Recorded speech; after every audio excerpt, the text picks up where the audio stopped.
یہ حضرت موسیٰ علیہ السلام کی وہ مقدس لاٹھی ہے جس کو عصائے موسیٰ کہتے ہیں۔ اس کے ذریعے آپ کے بہت سے ان معجزات کا ظہور ہوا جن کو قرآن مجید میں مختلف عنوانوں کے ساتھ بار بار بیان فرمایا ہے۔ اس مقدس لاٹھی کی تاریخ بہت ہی قدیم ہے، جو اپنی دامن میں سینکڑوں ان تاریخی واقعات کو سمیٹے ہوئے ہیں جن میں عبرتوں اور نصیحتوں کے ہزار نشانات ستاروں کی طرح جگمگا رہے ہیں۔ یہ لاٹھی حضرت موسیٰ علیہ السلام کے قد برابر 10 ہاتھ لمبی تھی اور اس کے سر پر 2 شاخیں تھیں جو رات کو مشعل کی طرح روشن ہو جایا کرتی تھی۔ یہ جنت کے درخت پیلو کی لکڑی سے بنائی گئی تھی اور اس کو حضرت آدم علیہ السلام بہشت سے اپنے ساتھ لائے تھے۔ حضرت موسیٰ علیہ السلام ایک مدت دراز تک فرعون کو ہدایت فرماتے رہے اور اپنے معجزات دکھاتے رہے، مگر اس نے حق کو قبول نہیں کیا، بلکہ اور زیادہ اس کی شرارت سرکشی بڑھتی رہی، اور بنی اسرائیل چونکہ اس کی خدائی کو تسلیم نہیں کیا، اس لیے اس نے ان مومنین کو بہت ظلم و ستم کا نشانہ بنایا۔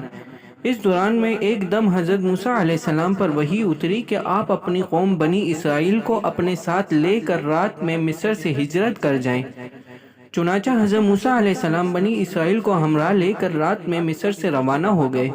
جب فرعون کو پتہ چلا تو وہ بھی اپنے لشکروں کے ساتھ لے کر بنی اسرائیل کی گرفتاری کے لیے چل پڑا۔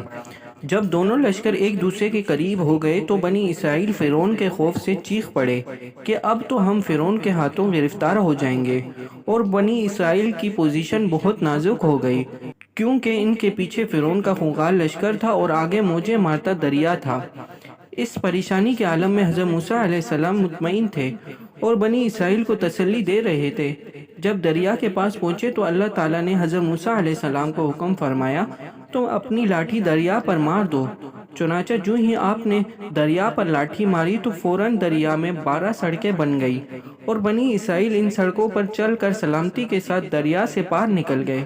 فرعون جب دریا کے قریب پہنچا، اس نے دریا کی سڑکوں کو دیکھا تو وہ بھی اپنے لشکروں کے ساتھ ان سڑکوں پر چل پڑا، مگر جب فرعون اور اس کا لشکر دریا کے بیچ میں پہنچ گئے تو اچانک یہ دریا موجیں مارنے لگا اور سب سڑکیں ختم ہو گئیں اور فرعون اپنے لشکروں سمیت دریا میں غرق ہو گیا۔